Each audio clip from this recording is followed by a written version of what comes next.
నిర్మల మనసుతో నిశ్చయ బుద్ధితో శివ పరమాత్మని తలవాలి. నిర్మల మనసుతో నిశ్చయ బుద్ధితో శివ పరమాత్మని తలవాలి. నిరంతరము ఆ నిరాకారుని విస్మరించక నడవాలి. నిరంతరము ఆ నిరాకారుని విస్మరించక నడవాలి. అనంతమగు ఈ అఖండ సృష్టిలో జగన్నాటకము చూడాలి. పరమగుహ్యమగు జ్ఞానామృతమును తనివి తీరగా పొందాలి. అనంతమగు ఈ అఖండ సృష్టిలో జగన్నాటకము చూడాలి. పరమగుహ్యమగు జ్ఞానామృతమును తనివి తీరగా పొందాలి. నిర్మల మనసుతో నిశ్చయ బుద్ధితో శివ పరమాత్మని తలవాలి. నిర్మల మనసుతో నిశ్చయ బుద్ధితో శివ పరమాత్మని తలవాలి.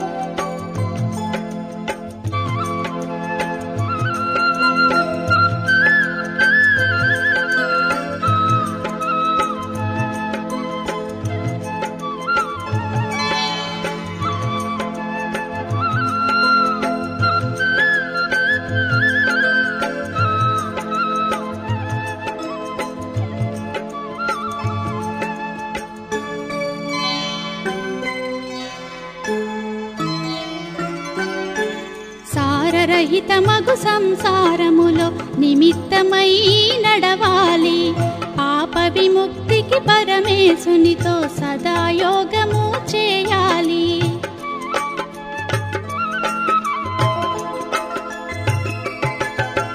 సారరహితమగు సంసారములో నిమిత్తమై నడవాలి.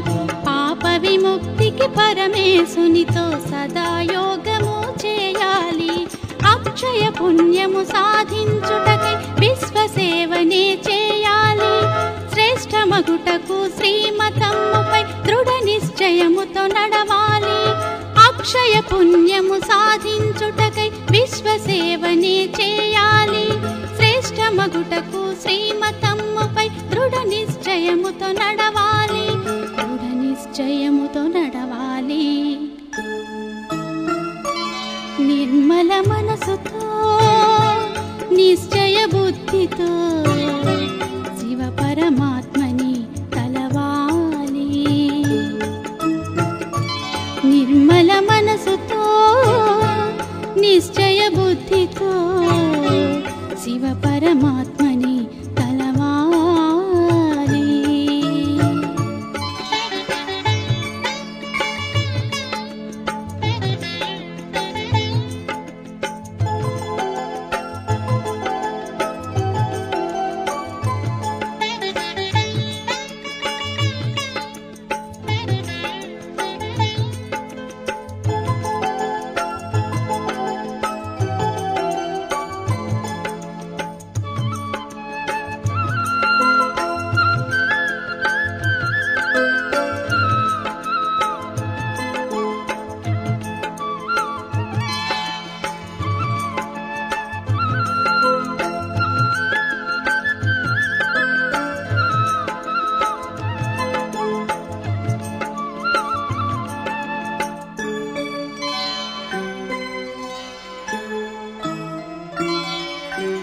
కర్మయోగులుగా సకల కర్మలు అతి కుశలతతో చేయాలి. వికారపూరిత విశ్వంలోన కమల సమానులు కావాలి.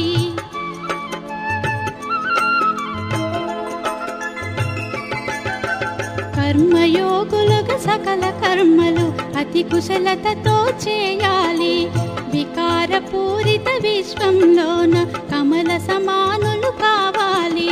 కలియుగమందున పావన జీవన పరిమళము వెదజల్లాలి.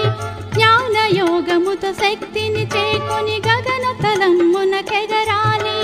కలియుగమందున పావన జీవన పరిమళము వెదజల్లాలి. జ్ఞానయోగముతో శక్తిని చేకొని గగన తలమునకెగరాలి. గగన తలమునకెగరాలి. నిర్మల మనసుతో నిశ్చయ బుద్ధితో శివ పరమాత్మని తలవాలి.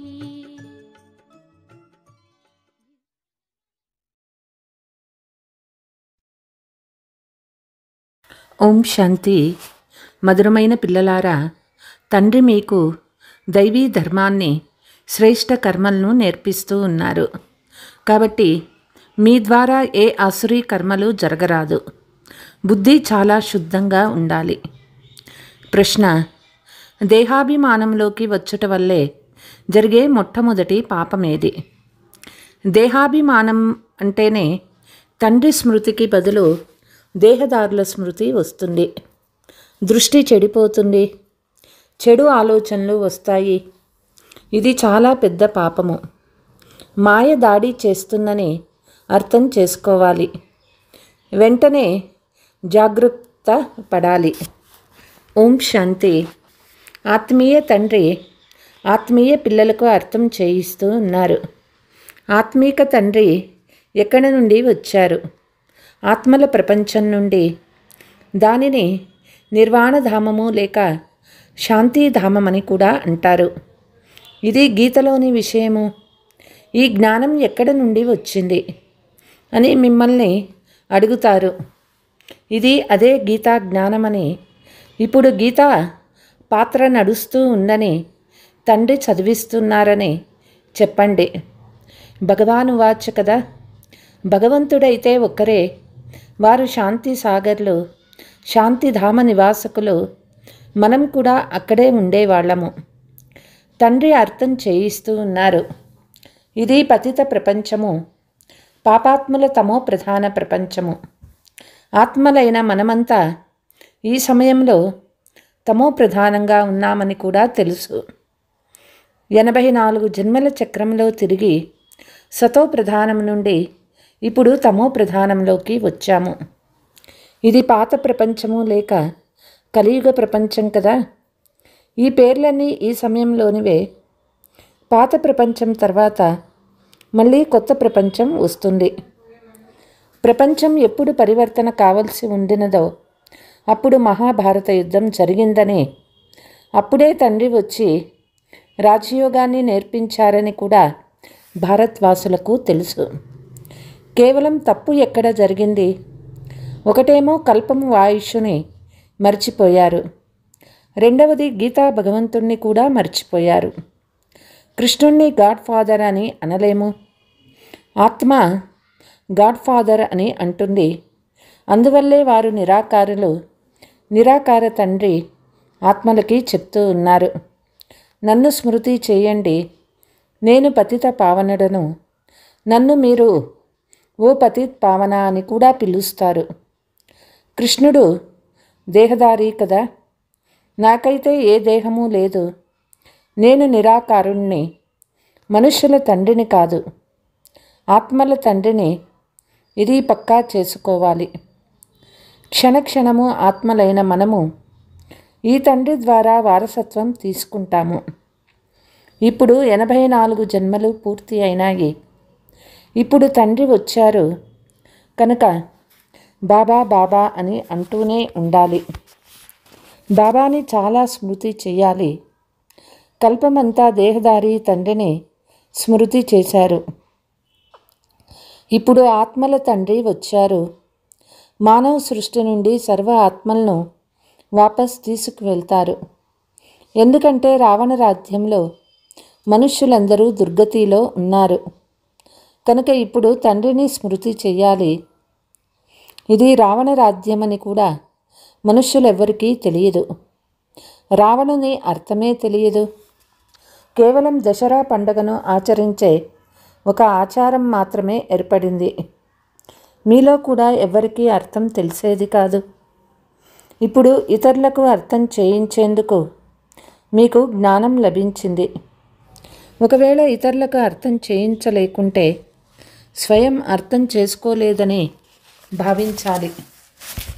తండ్రి సృష్టి జ్ఞానం ఉన్నది. మనం వారి పిల్లలము కాబట్టి మనం కూడా ఈ జ్ఞానం ఉండాలి.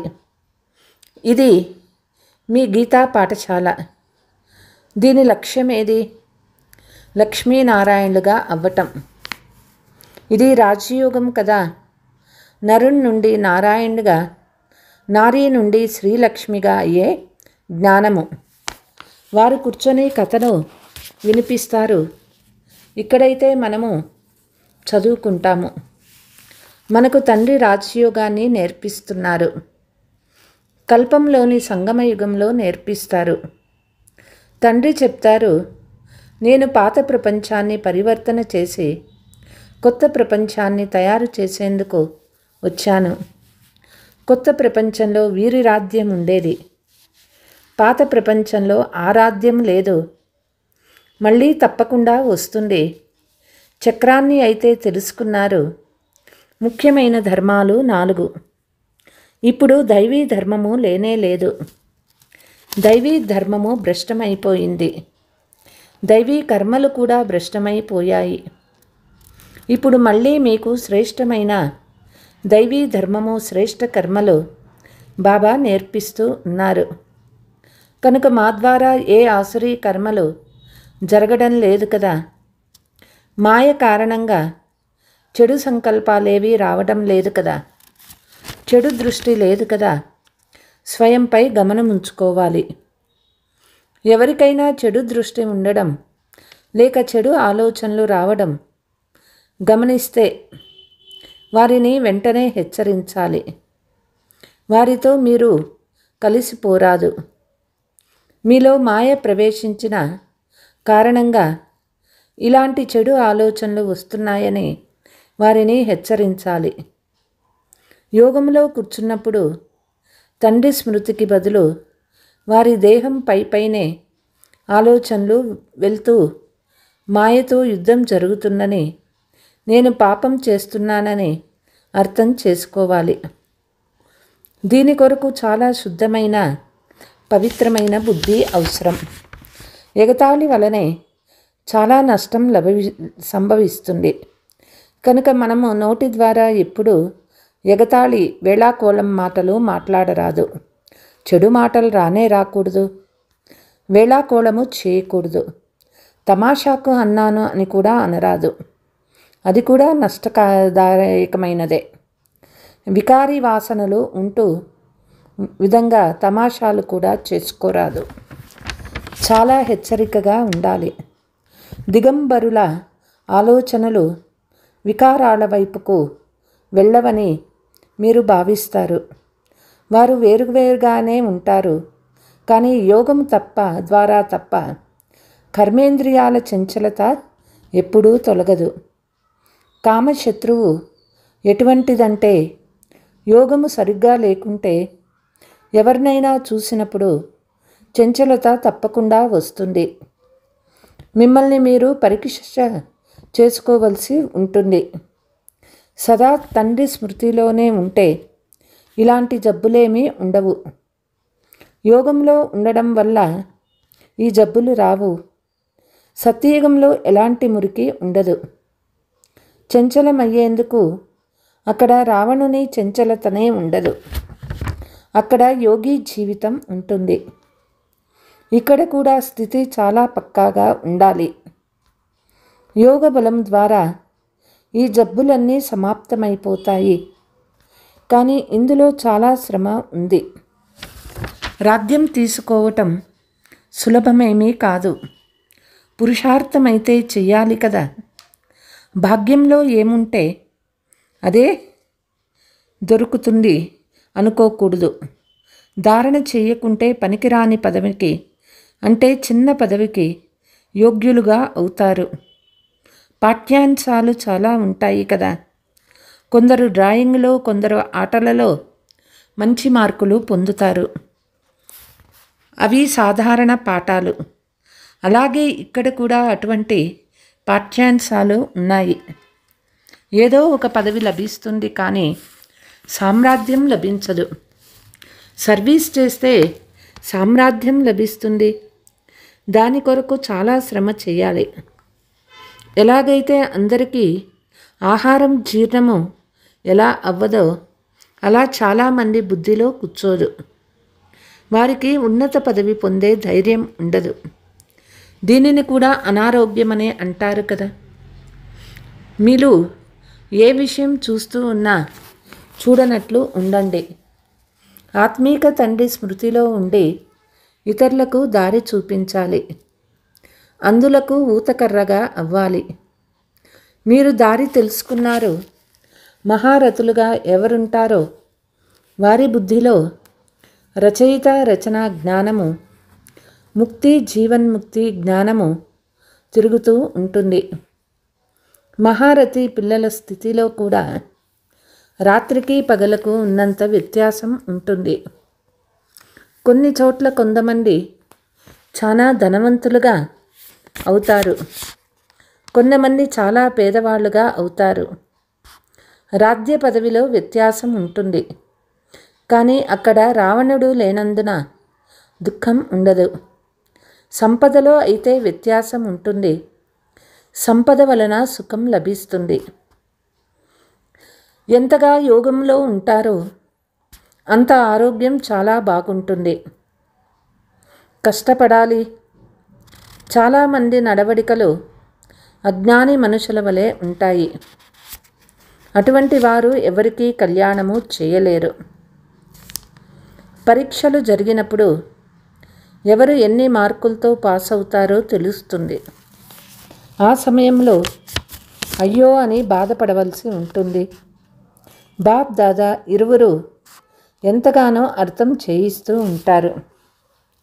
కళ్యాణం చేసేందుకు తండ్రి వచ్చారు. స్వయాన్ని కూడా కళ్యాణం చేసుకోవాలి. ఇతరుల కళ్యాణం కూడా చేయాలి. మీరొచ్చి పతితులైన మాకు పావనులయ్యే మార్గాన్ని తెలపండి అని తండ్రిని పిలిచారు. కాబట్టి తండ్రి శ్రీమతాన్ని ఇస్తూ ఉన్నారు. మీరు స్వయాన్ని ఆత్మగా భావించి దేహాభిమానం వదిలి నన్ను స్మృతి చెయ్యండి. ఇది ఎంత సహజమైన సాధనము. మేము కేవలం ఒక్క భగవంతుడైన తండ్రిని మాత్రమే అంగీకరిస్తాము అని ఇతరులకు చెప్పండి. వారు చెప్తూ ఉన్నారు, పతితులైన మమ్మల్ని మీరొచ్చి పావనంగా చేయమని నన్ను పిలిచినందున నేను రావాల్సి వస్తుంది. బ్రహ్మ నుండి మీకు ఏమీ లభించదు. అతను అన్న మాత్రమే తండ్రి కాదు. తండ్రి నుండి అయితే వారసత్వం లభిస్తుంది. బ్రహ్మ నుండి వారసత్వం లభించదు. నిరాకార తండ్రి ఇతని ద్వారా ఆత్మలైన మనల్ని దత్తు తీసుకొని చదివిస్తూ ఉన్నారు. ఇతన్ని కూడా చదివిస్తూ ఉన్నారు. బ్రహ్మ నుండి లభించేది ఏమీ లేదు. వారసత్వం ఇతని ద్వారా తండ్రి నుండి లభిస్తుంది. ఇచ్చేవారు వారొక్కరే. మహిమ వారికే ఉన్నది. సర్వుల సద్గతి దాత వారే అయినారు. ఈ బ్రహ్మ పూజ్యుని నుండి మళ్ళీ పూజారిగా అవుతారు.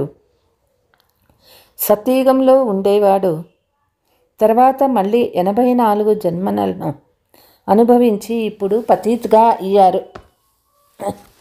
మళ్ళీ పూజ్యునిగా పావనంగా అవుతూ ఉన్నారు. మనము తండ్రి ద్వారా వింటాము, మనుషుల ద్వారా వినడం లేదు. మనుషులది భక్తి మార్గము, ఇది ఆత్మీక జ్ఞాన మార్గం. జ్ఞానము కేవలం ఒక్క జ్ఞాన సాగర్ని వద్ద మాత్రమే ఉంది. మిగిలిన ఈ శాస్త్రాలు మొదలైనవన్నీ భక్తి మార్గంలోనివి. శాస్త్రాలు మొదలైనవి చదవడం ఇవన్నీ భక్తి మార్గంలోని సాంప్రదాయాలు. జ్ఞానసాగర్లు ఒక్క తండ్రి మాత్రమే. జ్ఞాన నదులు మనము జ్ఞానసాగరం నుండి వెలువడిన వారము. అక్కడ ఉండేది నీటి సాగరము, నీటి నదులు. పిల్లలకు ఈ విషయాలన్నీ గుర్తుండాలి. అంతర్ముఖులుగా అయ్యి బుద్ధిని నడిపించాలి. స్వయాన్ని సరిచేసుకునేందుకు అంతర్ముఖులై స్వయాన్ని చెక్ చేసుకోండి. ఒకవేళ నోటి నుండి ఏవైనా చెడు మాటలు వెలువడినా, చెడు దృష్టి కలిగిన వెంటనే మా నోటి నుండి చెడు మాటలు ఎందుకు వచ్చాయి, మాకు చెడు దృష్టి ఎందుకు కలిగింది, స్వయానికి చివాట్లు పెట్టుకోవాలి. మీకు మీరే చెంపదెబ్బ వేసుకోవాలి. క్షణం క్షణం హెచ్చరించుకోవాలి.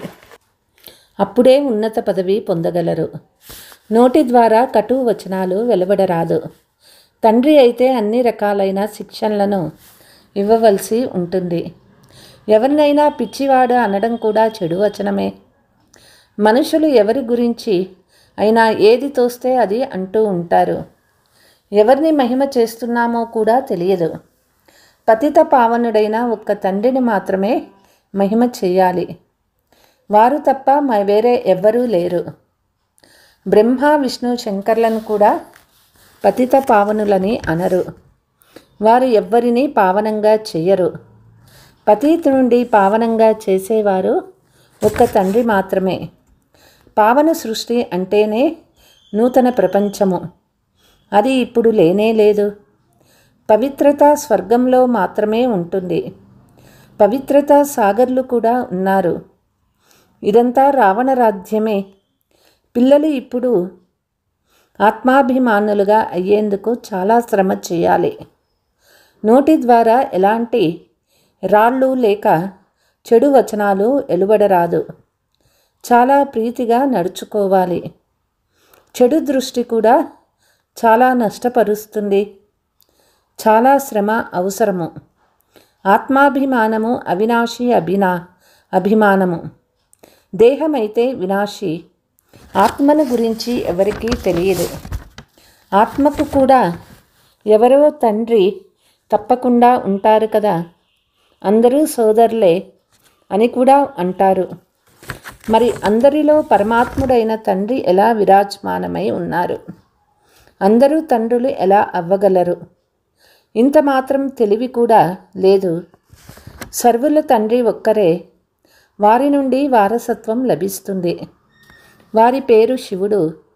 శివరాత్రి కూడా జరుపుకుంటారు. రుద్రరాత్రి లేక కృష్ణరాత్రి అని అనరు.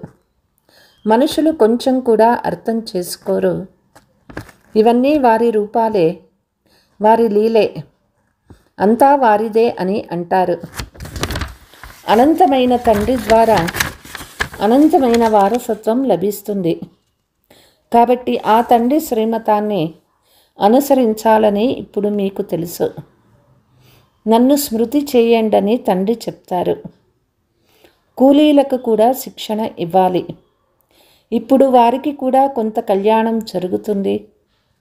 కానీ స్వయం మీరే స్మృతి చేయలేదంటే ఇతరులకు స్మృతి ఎలా ఇప్పించగలరు? రావణుడు పూర్తిగా పతితులుగా తయారు చేస్తాడు. మళ్ళీ తండ్రి వచ్చి స్వర్గంగా చేస్తారు. ఆశ్చర్యం కదా. ఈ విషయాలు ఎవరి బుద్ధిలోనూ లేవు.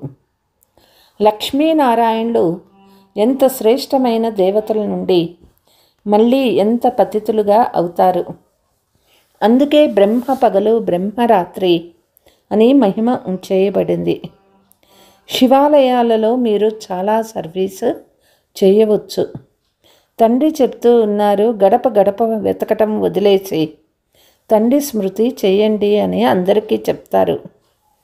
ఈ జ్ఞానము శాంతి కలిగించేది. తండ్రిని స్మృతి చేయడం వల్ల మీరు సతో ప్రధానంగా అవుతారు. ఈ మంత్రాన్నే అందరూ ఇస్తూ ఉండండి. పక్కా అయినంత వరకు ఎవరి వద్ద ధనం తీసుకోకండి. అందరికీ ఇలా చెప్పండి, మీరు పవిత్రంగా ఉంటామని ప్రతిజ్ఞ చేయండి. అప్పుడు మీ చేత్తో భోజనం చేస్తాము, మీ వద్ద ఏమైనా తీసుకుంటాము. భారతదేశంలో మందిరాలైతే అనేకం ఉన్నాయి. విదేశీయులు మొదలైన వారు ఎవరొచ్చినా తండ్రిని స్మృతి చేయండి అంటూ సందేశం ఇవ్వవచ్చు. అచ్చా, मीठे मीठे सिकीलते बच्चों प्रति मात पिता बाप दादा का याद प्यार और गुड मॉर्निंग. रूहानी बाप की रूहानी बच्चों को नमस्ते. हम रूहानी बच्चों की रूहानी मात पिता बाप दादा को याद प्यार गुड మార్నింగ్ నమస్తే నమస్తే. ధారణ: ఎప్పుడు కూడా వికారాల వాసన ఉండే వేళాకోళం చెయ్యరాదు. నోటి నుండి కటువచనాలు వెలువడకుండా స్వయంపై చాలా గమనం ఉంచుకోవాలి. ఆత్మాభిమానులుగా అయ్యేందుకు చాలా అభ్యాసం చేయాలి. అందరితో ప్రేమగా వ్యవహరించాలి. చెడు దృష్టి ఉంచుకోరాదు. చెడు దృష్టి కలిగినట్లయితే మీకు మీరే శిక్ష విధించుకోవాలి. వరదానము: నిరంతర స్మృతి మరియు సేవ యొక్క బ్యాలెన్స్ ద్వారా బాల్యం యొక్క కుంట చేష్టలను సమాప్తం చేసే వానప్రస్థి భవ. చిన్న చిన్న విషయాలలో సంగమయుగం యొక్క అమూల్యమైన సమయాన్ని పోగొట్టుకోవడం అంటే అది బాల్యతనపు కొంటెతనము. ఇప్పుడు ఈ కొంటెతనము శోభించదు. వానప్రస్థుల్లో కేవలం ఒక కార్యమే మాత్రమే మిగిలిపోతుంది: తండ్రి స్మృతి మరియు సేవ. ఇది తప్ప ఇంకేమిటి గుర్తు రాకూడదు. లేచిన స్మృతి మరియు సేవ, నిద్రించిన స్మృతి మరియు సేవ. నిరంతరము బ్యాలెన్స్ ఉండాలి. త్రికాలదర్శులుగా అయ్యి బాల్యంలోని విషయాలు లేక బాల్యం యొక్క సంస్కారాలు సమాప్తి సమారోహం జరుపుకోండి. అప్పుడే వానప్రస్థులు అవుతారు. స్లోగన్: సర్వ ప్రాప్తులతో సంపన్న ఆత్మల గుర్తు సంతుష్టత. సంతుష్టంగా ఉండండి మరియు సంతుష్టపరచండి. అచ్చా, ఓం శాంతి.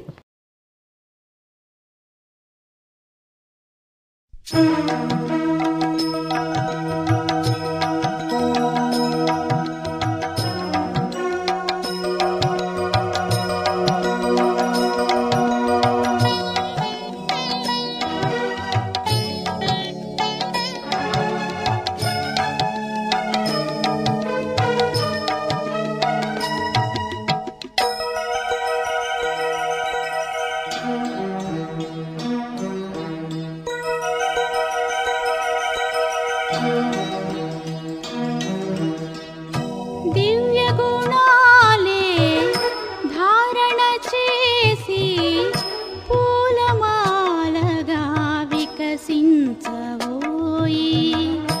దివ్య గుణాలే ధారణ చేసి పూలమాలగా వికసించవోయి. పూలమాలగా వికసించవోయి.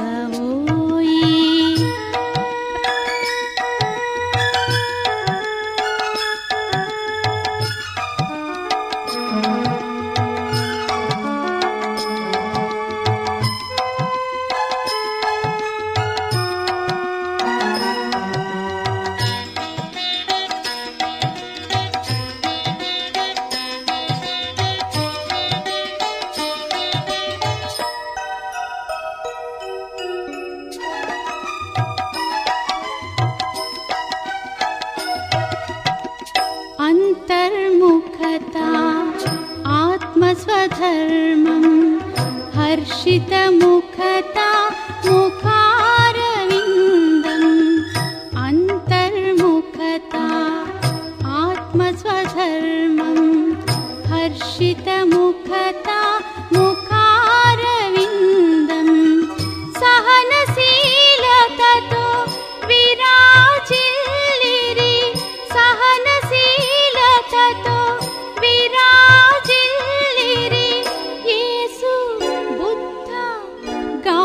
మహాత్ములు దివ్య గుణాలే ధారణ చేసి పూలమాలగా వికసించవోయి. దివ్య గుణాలే ధారణ చేసి పూలమాలగా వికసించవోయి.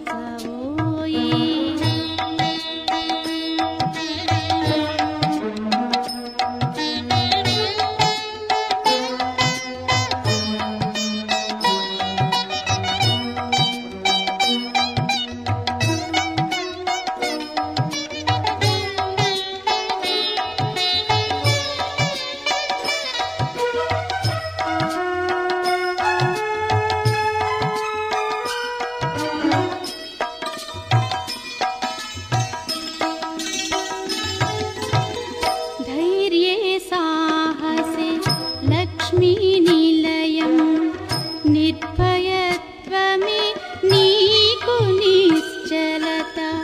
धैर्ये साहसे लक्ष्मी निलयं निर्भयत्वमे नीकु निश्चलता. नी कंठहारमु माधुर्यतये नी कंठहारमु माधुर्यतये सरल स्वभावं नम्रत भावं दिव्य गुणाले धारण చేసి పూలమాలగా వికసించవోయి. దివ్య గుణాలే ధారణ చేసి పూలమాలగా వికసించవోయి.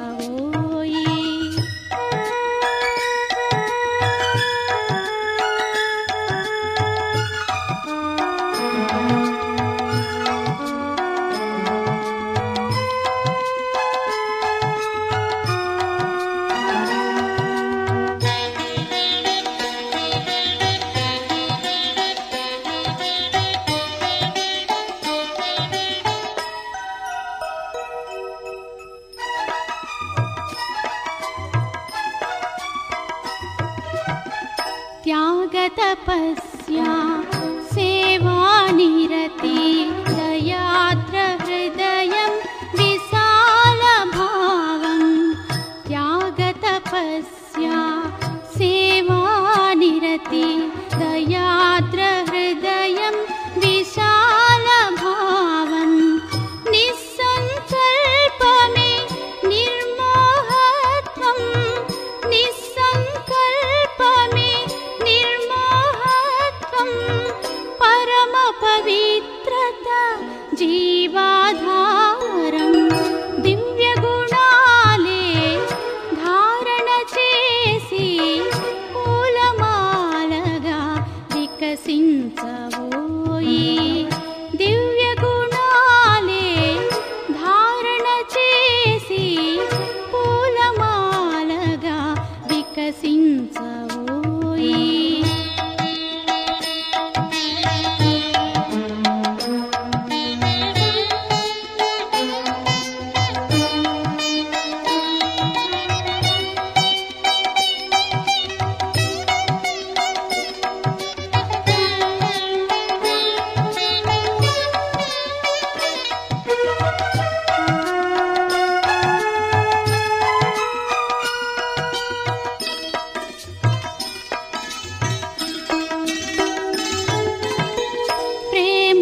శాంతి స్నేహ గుణాలే పరమేశ్వరుడే నేర్పించే పాఠం. ప్రేమ శాంతి స్నేహ గుణాలే పరమేశ్వరుడే నేర్పించే పాఠం. సత్య సుందరుడు